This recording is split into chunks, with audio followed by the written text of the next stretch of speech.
Agradezco mucho al padre, al doctor, la, la participación de ellos dos nos va a servir muchísimo en lo que es la comunidad a nivel mundial, porque esto de aquí va a trascender internacionalmente. Contra la pena de muerte en el mundo, la comunidad en los últimos años ha sido testigo de nuevos avances para poder poner fin al homicidio de Estado.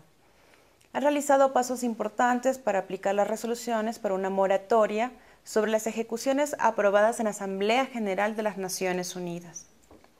3 países africanos ya han abolido la pena de muerte en el 2009 y el 2010, Burundi, Togo y Gabón.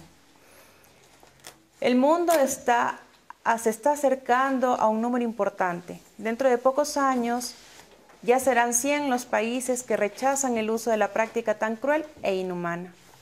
Estos éxitos son consecuencia, entre otras decisiones, de la Asamblea General de las Naciones Unidas, que en el 2007, en el 2008 y en el 2010, específicamente el 21 de diciembre, en la sesión plenaria de la Asamblea General de las Naciones Unidas, se aprueba la tercera resolución para la moratoria de las ejecuciones.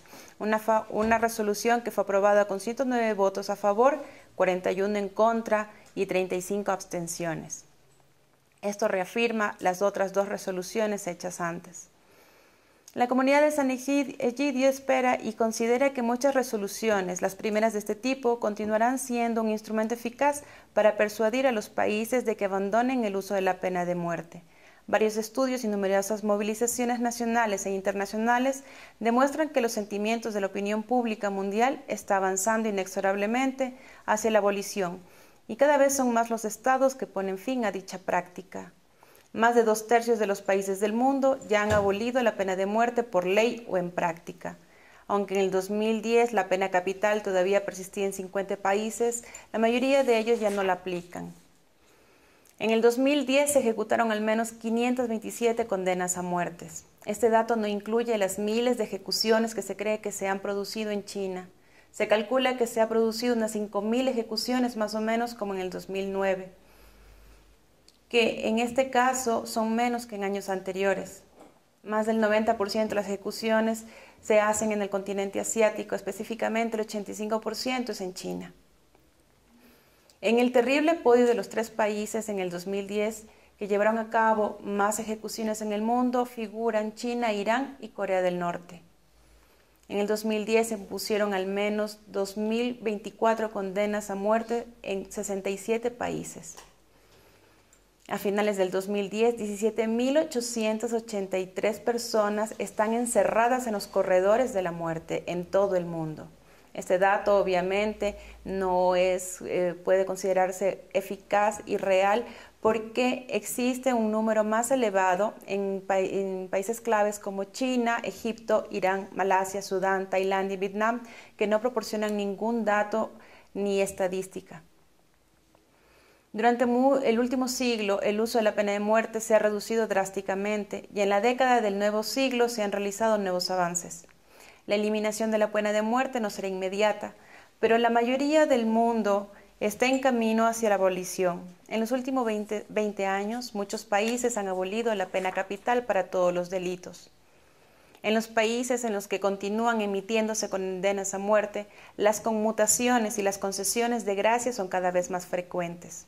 En el 2009, en Kenia, en la que se ha definido como la mayor conmutación masiva, el gobierno anunció que se conmutaron por cadena perpetua las sentencias de 4.000 condenados a muerte. Kenia no ejecuta condenas a muerte desde 1987. Los países que saben que han concedido clemencia o han conmutado condenas a muerte en el 2010 son Argelia, Arabia Saudita, Bangladesh, Camerún, Cuba, Egipto, India, Kuwait, entre otros. En Estados Unidos de América, una persona salió del corredor de la muerte porque era inocente. Los países que se saben que han concedido clemencia o han conmutado condenas a muerte en el 2011 son Etiopía, Uganda, Cuba, Marruecos y Sierra Leona. En el 2011, en mayo, el nuevo presidente Myanmar conmutó por cadena perpetua todas las cadenas a muerte. San Egidio espera y considera que la tendencia global hacia la abolición de la pena de muerte continuará creciendo. Gabón eliminó la pena de muerte en su legislación en el 2010 y a finales del año los parlamentos de Corea del Sur, el Líbano, Mali, Mongolia tenían programado debatir proyectos de ley para abolir la pena de muerte en sus constituciones. El 6 de diciembre del 2010, Kirguistán se sumó al segundo protocolo opcional del Pacto Internacional sobre Derechos Civiles y Políticos. El 17 de agosto del 2011, Benín hizo un gran paso hacia la abolición de la pena de muerte. La Asamblea Nacional votó y aprobó el proyecto de ley que autoriza la adhesión al segundo protocolo opcional sobre derechos civiles y políticos.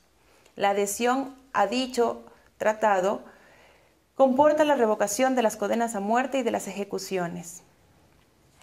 También órganos del gobierno regional continuaron apoyando la abolición de la pena de muerte. El 12 y el 15 de abril del 2010, la Comisión Africana de Derechos Humanos y de Pueblos organizó la segunda conferencia regional sobre la pena de muerte en África septentrional y occidental y propuso la creación de un protocolo de la Carta Africana de Derechos Humanos y de los Pueblos, relativo a la eliminación de la pena de muerte. En el 2010, los Estados Unidos de América seguían siendo el único país de la región que lleva a cabo sentencias capitales. Aún así, en Estados Unidos sigue disminuyendo las ejecuciones de detenidos en el corredor de la muerte. En Japón, el número de ejecuciones han disminuido de manera significativa desde el Partido Democrático de Japón, cuando éste llegó al poder en el 2009. El 28 de julio del 2011, el ministro de Justicia, Satsuki Eda, dijo que no tenía por el momento ninguna intención de autorizar ejecuciones capitales. Entre el 2010 y el 2011 se realizaron numerosos avances políticos y legislativos en la abolición de muchos países. En octubre, el Parlamento de Guayana aprobó una ley que queda abolida la imposición obligatoria de la pena de muerte a muchas personas acusadas de homicidio. El gobierno de Tailandia aclaró su intención de abolir la pena de muerte, como anunció en su programa sobre derechos humanos para los años del 2009 hasta el 2013. Un discurso aparte merece la evolución de la jurisprudencia que se ha conducido en China. En febrero del 2010, el Tribunal Supremo del Pueblo publicó nuevas directrices para los tribunales del país, en las que se especifica que la pena de muerte debe imponerse estrictamente a aquellos que han cometido delitos extremadamente graves, pero que la pena debería reservarse a una pequeña minoría de criminales, de los que haya numerosas pruebas válidas. En su informe del 2011, el Tribunal Supremo afirmó que continuará reduciendo el número de ejecuciones para que sean ajusticiados solo un pequeño número de criminales extremadamente peligrosos. El 25 de febrero del 2011, el Congreso Nacional del Pueblo aprobó la enmienda del Código Penal que reduce en 13 el número de delitos punibles contra la pena de muerte, dejándolo en 55. Las nuevas normas entraron en vigor el 1 de mayo del 2011. Preguntamos muchas veces por qué hay que abolir la pena de muerte. Porque rebaja al Estado y a la sociedad al mismo nivel de quien asesina. Porque afecta a las minorías raciales, sociales, étnicas y religiosas de manera desproporcionada. Porque cuando se comete un error no se puede remediar. Porque no hay relación alguna entre el número de ejecuciones y el número de delitos, como le explicó el doctor Gutiérrez anteriormente. Porque la pena capital nunca mejora el mundo, sino que añade muerte a la muerte. Porque en muchos países del mundo afecta incluso a los más frágiles, discapacitados mentales y menores. Porque siempre hay un método alternativo para garantizar la seguridad de todos. Porque la vida es sagrada, como lo mencionó el Padre. Porque jamás, en ningún caso, podemos ser como el peor asesino, porque en los regímenes democráticos tiene un coste mayor que la reclusión y gasta los recursos que se podrían utilizar para hacer más humano y útil el sistema judicial y carcelario, porque cree en las familias de la víctima una falsa ilusión de que vengándose del presunto culpable encontrarán la curación de su dolor y de su odio, pero esto no es verdad. La pena capital crea un sufrimiento más entre los familiares del ajusticiado. ¿Por qué nosotros celebramos el 30 de noviembre la campaña y por qué elegimos ese día la comunidad? Porque el 30 de noviembre de 1786, el Gran Ducado de Toscana fue el primer estado que abolió la pena capital de sus estatutos judiciales. Entonces, esa fue la razón por la que la comunidad eligió el 30 de noviembre. Muchas gracias.